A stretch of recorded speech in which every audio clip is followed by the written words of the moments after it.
Кейес басу бик борынгы һөнәрселек. Әлеге көндәрдә бул туқыманан бик күп әйберләр эшләйләр. Мин Атайсал мәдәни үзәгенә яңа һөнәр үзләштерергә килдем.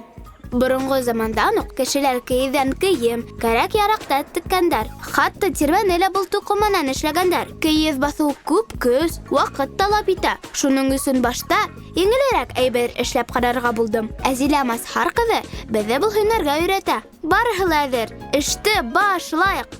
Кейез басу өчен безгә полиэтилен япма, йөн, һабынлы һыу, кайсы, еп һәм синтетик туқыма кәрәк буласак. Иң беренче без ошо йөнде тигез генә итеп бүлеп алырга тиешбез. Һәм шуннан без бүген һезнең менән матур гына сәскәле кадавыз басасакбыз.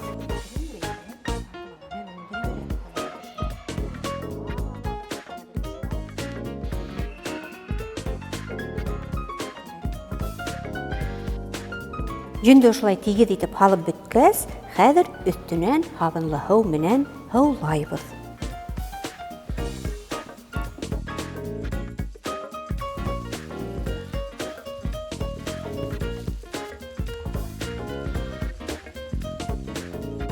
Хәзер бuna ошо вискоза ярдәмендә без сәскәбезнең өстен бизәйбез.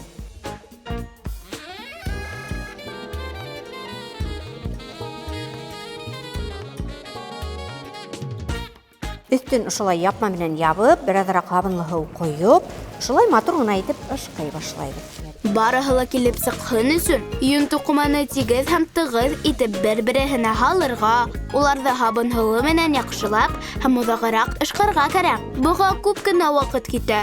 Якынса 15-20 минут. Был этапка аерылса игътибар бүләргә кирәк. Күсегезне лә вакытыгызны ла яләмәгез. Ошо төп талаптарны үтәһәгез, кейез дөрес басылыр. Эшләгән әйберегез дә матур килеп сыгыр. Хәзер ошо туқыманы кисергә вакыт җитте. Адагына хәтлем кисеп yetkirмәйбез.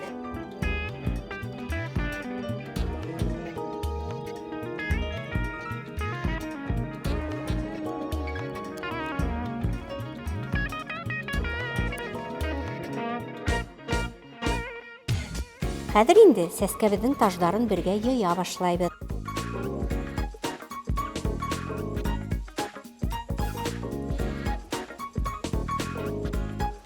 Күсеп китмәһен өчен һабакка тоташа торган урынын ошолай бер ад еп менән тоташтырып куябыз. Осталык дәресе файдалы үтте. Кыска гына вакыт эчендә ошондый кадавыз эшләргә өйрәндек. Дуслар, һез эшләп карай аласыз. Индира Туалбаевадан Хамитов Тау-Тау хәбәр өчен.